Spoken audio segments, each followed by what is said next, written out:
It looks like there's more to Angie Stone's tragic passing than we initially thought. Jaguar Wright just came forward with shocking claims about what might have really happened. As we know, Jaguar has a history of exposing secrets that powerful people in the industry want to keep hidden. And this time is no different. She's now alleging that Angie's death wasn't just an accident but the result of foul play by influential figures in the industry. Her claims are especially interesting because, just weeks before her passing, Angie took to social media to speak out against these very people. She revealed that they had been stealing from her for years and made it clear she was done staying silent. Then, suddenly, she was involved in a car crash where she was the only fatality. Now, Jaguar is sounding the alarm, insisting there's more to the story. Angie Stone was born on December 18, 1961, and grew up in a home where faith and music were deeply intertwined. Her parents introduced her to gospel music at an early age, laying the foundation for her lifelong passion for singing. But was her tragic end truly just an accident? Or is there something more sinister behind the scenes? Let's break down Jaguar's claims. From a young age, the church became the foundation of Angie Stone's musical journey, providing her with a space to develop her voice and connect with music on a spiritual level. Her father, a devoted member of a gospel quartet in Columbia, South Carolina, played a key role in nurturing her talent. He often took her to live performances by some of gospel's most respected groups, including the Singing Angels and the Gospel Keynotes. Witnessing these powerful performances deepened Angie's love for music and strengthened her understanding of the craft. She also sang regularly at First Nazareth Baptist Church, where she refined her vocal skills and built the confidence that would later define her career. As she grew older, Angie expanded her musical influences beyond gospel, eventually becoming a key figure in the neo-soul movement. Her distinct sound and rich, soulful voice resonated deeply with listeners, inspiring a new generation of artists, including Erykah Badu, Jill Scott, Lyfe Jennings, and even Mariah Carey. But Angie's contributions didn't stop with neo-soul. Her impact on hip-hop and rap was just as significant. From collaborating with groundbreaking artists to shaping the evolving sound of the genre, her influence stretched across musical boundaries, cementing her legacy as one of the most important voices in modern music history. By the time she was just 16, Angie was already making history. She joined forces with Cheryl the Pearl Cook and Gwendolyn Blondie Chisholm to form The Sequence, the first female hip-hop group. Their talent quickly caught the attention of Sugar Hill Records, landing them a deal and leading to the release of their hit single Funk You Up. The song wasn't just a success, it was a game-changer. Dr. Dre later sampled it, and it even helped shape Uptown Funk by Mark Ronson and Bruno Mars. However, The Sequence never received proper credit or royalties for their contributions, leading them to sue Mark Ronson for copyright infringement. Angie didn't stop there. She became part of the hip-hop and electro-funk group Mantronix before stepping into the spotlight as the lead singer of Vertical Hold. The group gave R&B fans classics like Seems You're Much Too Busy, solidifying Angie's presence in the industry. As her career evolved, she found success as both a songwriter and solo artist. She recorded 11 studio albums and blessed fans with hits like I Wish I Didn't Miss You, No More Rain, Brother, and I Wanna Thank You. Her talent put her in rooms with legends. She worked closely with Prince and Lenny Kravitz, even playing saxophone for Lenny. She also joined forces with Lenny's cousin Jerry DeVoe to form the group DeVoe. One of her most significant contributions to music came behind the scenes. Angie played a major role in shaping D'Angelo's sound, helping write and produce vocals on his Brown Sugar and Voodoo albums, both of which became defining moments in his career. During that time, she and D'Angelo were romantically involved, but their relationship was far from perfect. Behind the music, things were rocky, and their time together was ultimately toxic. Angie played a huge role in shaping D'Angelo's music, but let's be real. His ego probably got in the way. Wouldn't let him fully acknowledge just how much she contributed. Instead of giving her the credit she rightfully deserved, he downplayed her influence, and that in the end is what drove them apart. But D'Angelo wasn't the only one who tried to shortchange Angie. She once revealed how disappointed she was when she realized Mary J. Blige had taken some of the songs she had worked on with D'Angelo, specifically Every Day and Die Mary Ended. up renaming D to Paradise and releasing it without giving Angie her due. And if that wasn't enough, Angie also had to deal with another artist up mirroring her. Jill Scott's record label had her watching Angie's every move, from the way she dressed to the way she carried herself, trying to recreate her style and presence. To make matters worse, Angie's management team wasn't exactly looking out for her best interest. Whether it was due to negligence or incompetence, they fumbled a lot of opportunities, including acting roles, one of the biggest mischances. She was originally supposed to land the role that Jill Scott. Instead of securing that career-defining moment, Angie's team dropped the ball, and the opportunity slipped through their fingers.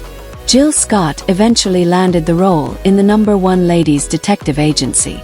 Now, here's where things take a truly shady turn. Just weeks before her passing, Angie was preparing to take legal action against UMG over unpaid royalties. She had finally had enough of being shortchanged and was ready to fight for what was rightfully hers. According to her, nearly everyone in her professional circle, her management and label, had completely failed her. Her management team didn't advocate for her the way they should have, and the label allegedly pocketed millions while she kept working without seeing the money she had earned. She poured her heart and soul into her music, grinding tirelessly, while everyone else sat back and collected checks off her hard work. One of the biggest companies that I was with, Universal Music. It's the second part of the ugly truth. We began to research things to check on my royalties and my statements and things that of that nature, only to find out a lot of my publishing, a lot of my royalties, my mechanicals, they have all pretty much been stolen.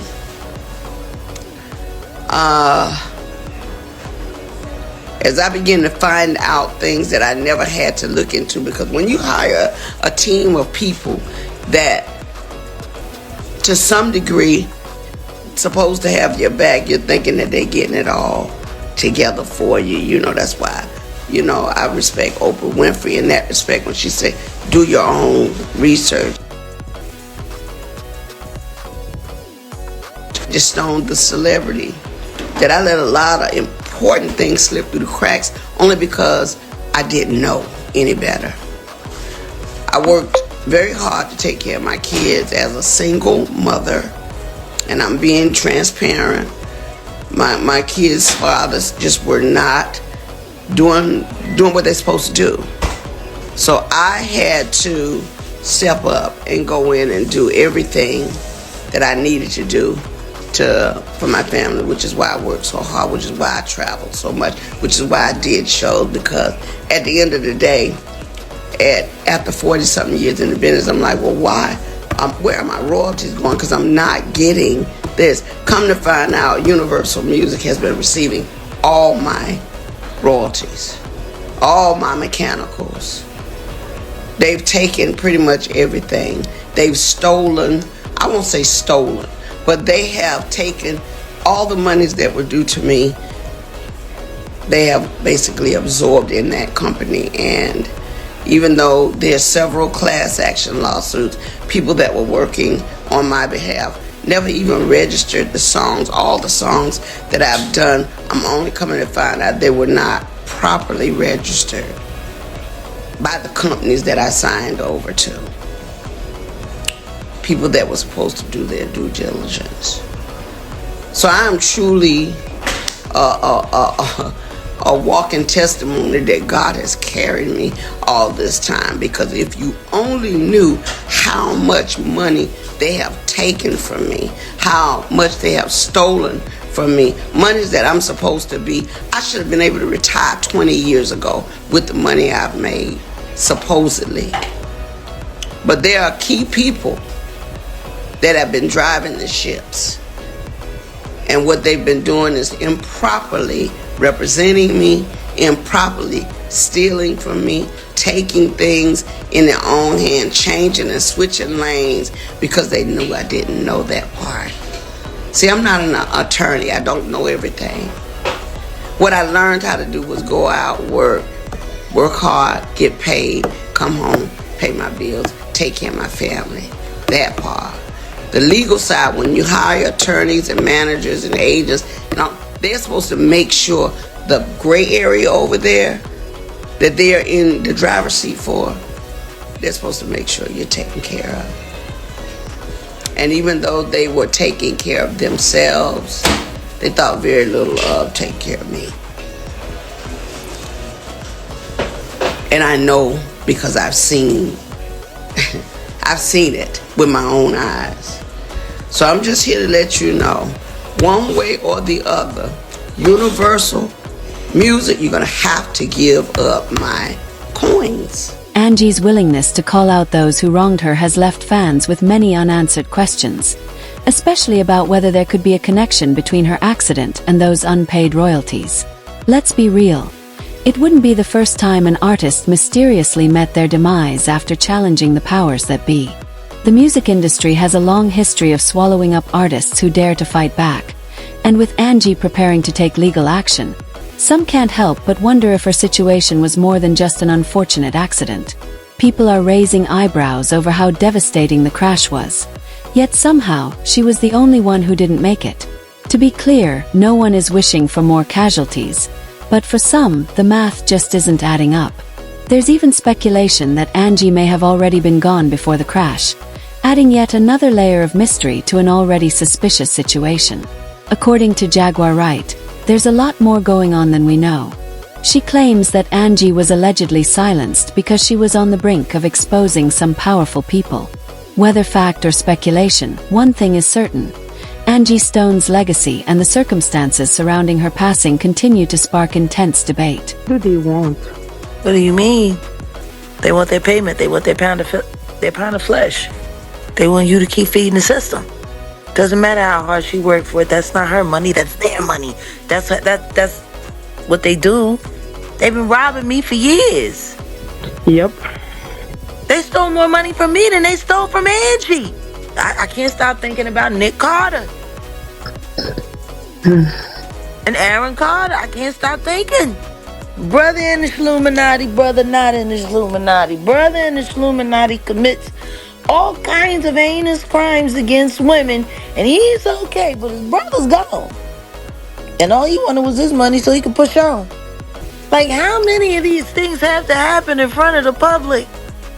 Of course they're going to attack, I'll be sure. Of course they're going to attack me. Of course they're going to attack anybody who's interested in the truth. Of course they're going to come at us really hard for that first 72 hours and make sure we stop posting, or at least get us flagged from being able to go live, so nobody thinks about the details of the fact that we just watch Angie Stone get moved around in real time on her son's. Chili, this is crazy. But considering everything we've learned about the industry and the powerful people running it, I guess we shouldn't be too surprised. Anyway, let me know your thoughts in the comments, and don't forget to check out the next video.